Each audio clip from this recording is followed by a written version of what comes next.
Kozhikode സരോവരത്തെ consumer ഫെഡിന്റെ മദ്യവിൽപ്പനശാലയിൽ മോഷണ ശ്രമം.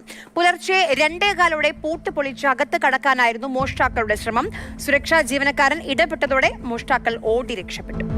Consumer ഫെഡിന്റെ സരോവരത്തെ ഔട്ട്ലെറ്റിലാണ് മോഷണ ശ്രമം ഉണ്ടായത്. പുലർച്ചെ 2:15 ഈ സംഭവം. ഷട്ടർ പൊളിച്ച് അകത്ത് കയറാനായിരുന്നു മോഷ്ടാക്കളുടെ ശ്രമം. ഷട്ടർ പൊളിക്കുന്ന ശബ്ദം കേട്ട് സുരക്ഷാ ജീവനക്കാരൻ ഓടി വന്നതുകൊണ്ട് മോഷ്ടാക്കൾക്ക് അകത്ത് പ്രവേശിക്കാൻ കഴിഞ്ഞില്ല. സെക്യൂരിറ്റി ഇവിടെ ഡ്യൂട്ടിയിലുണ്ടായിരുന്നു, മുകൾ നിലയിൽ ഡ്യൂട്ടിയിലുണ്ടായിരുന്നു. അങ്ങനെയാണ് ഓടി വരുന്നത്. മോഷ്ടാക്കൾ രണ്ടുപേരും തുണി ഉപയോഗിച്ച് മുഖം മറച്ചാണ് ഈ മോഷണത്തിന് വേണ്ടി വന്നിരുന്നത്. കൈവശം ആയുധങ്ങളും ഉണ്ടായിരുന്നു.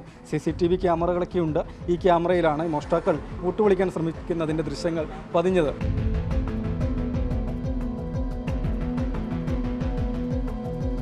കൺസ്യൂമർ ഫെഡ് അധികൃതർ നടക്കാവ് പോലീസിൽ പരാതി നൽകി. പോലീസ് രാവിലെ തന്നെ സ്ഥലത്ത് വന്ന് പരിശോധനയും നടത്തിയിട്ടുണ്ട്.